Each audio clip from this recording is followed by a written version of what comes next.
Okay, here's a very short one from Unit 6, looking at a few things. First, our levels of complexity as we're going up from individuals all the way up to the biosphere. We're going from least complex down to most. And the least complex is looking at one individual, which, as we know, is pretty complex. They have lots of cells, tissues, organs, organ systems. They can be lots to study just by themselves, but they need to have their abiotic requirements met. So they need things like the right amount of heat or sun or temperature. They need things like carbon, nitrogen, sulfur, phosphorus, oxygen, water. They need those things. They need space. They need shelter. Every individual, whether it's a plant, an animal, a fungus, a bacterium, needs all that stuff. If we're looking at members of same species in the same place at the same time, we call that a population. And remember, to be the member of the same species, you need to not only be able to interbreed, but also have grandchildren. Your offspring need to be fertile, not sterile. Members of a community are all species in that place at that time. So we have things like introduced predator-prey relationships, competition for space and resources, parasitism.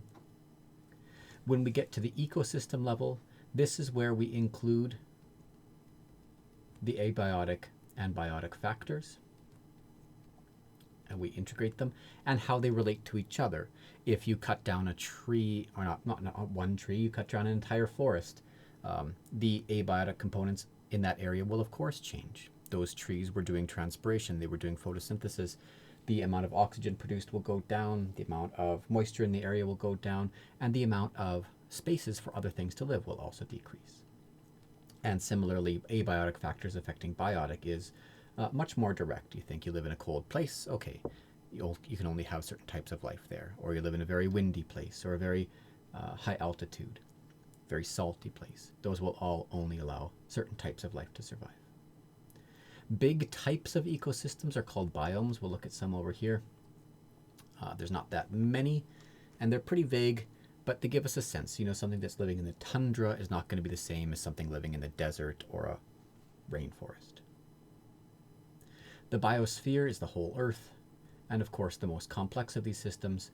As the different biomes interact with each other, the biomes are made of lots of ecosystems. Inside the ecosystems, there are lots of different habitats for different types of species, and the populations of those species are made out of individuals. Let's scroll over to the side here, look at habitat and range. This map here is a map of bear habitat, not bear habitat, sorry, bear range in North America. So we've got different types of bears here, black bears, grizzly bears, polar bears, etc. And we can see that the range might be pretty big. If we're looking for black bear range, that's all of this kind of gray stuff throughout here. There's lots of places in North America where we could find black bears. Or if we're looking for polar bears, all the parts in white up here, which doesn't mean that if you look at any given spot, you go right there, you're going to find a polar bear. Or if you go right here, you're definitely going to find a black bear. You probably won't. Because inside of that range, where you might find it on a map, of course, that bear needs to have a place to shelter, food, it needs to have water, it needs to have everything to support itself. And not only just itself, but also its whole community. Or sorry, whole population. We can see that this kind of, if we look at, say, the black bear range, kind of lines up with things like, this is a map of biomes across the world, and kind of lines up with the biomes. These black bears seem to like the taiga. They like the boreal forest.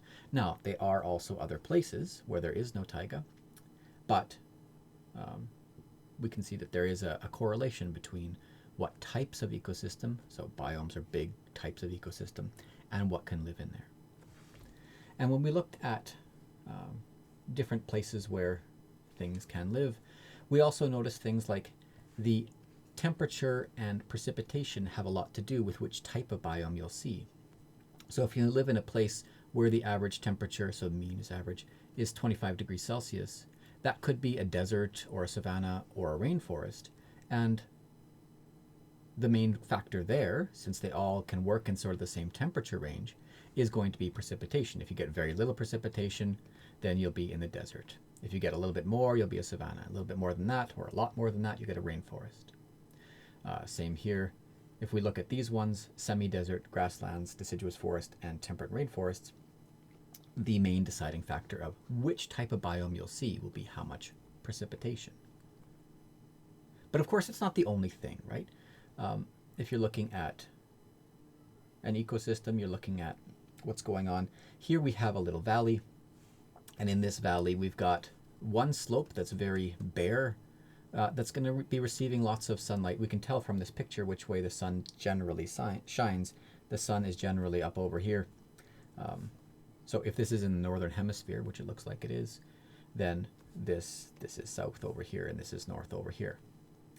The shadier side of the hill, the shadier side of the valley, will of course have more shade tolerant life in it, like trees.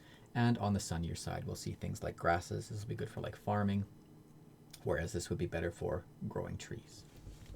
So all these factors together are of course complex, but at least this gives us some vocabulary to start talking about and reading about these ideas.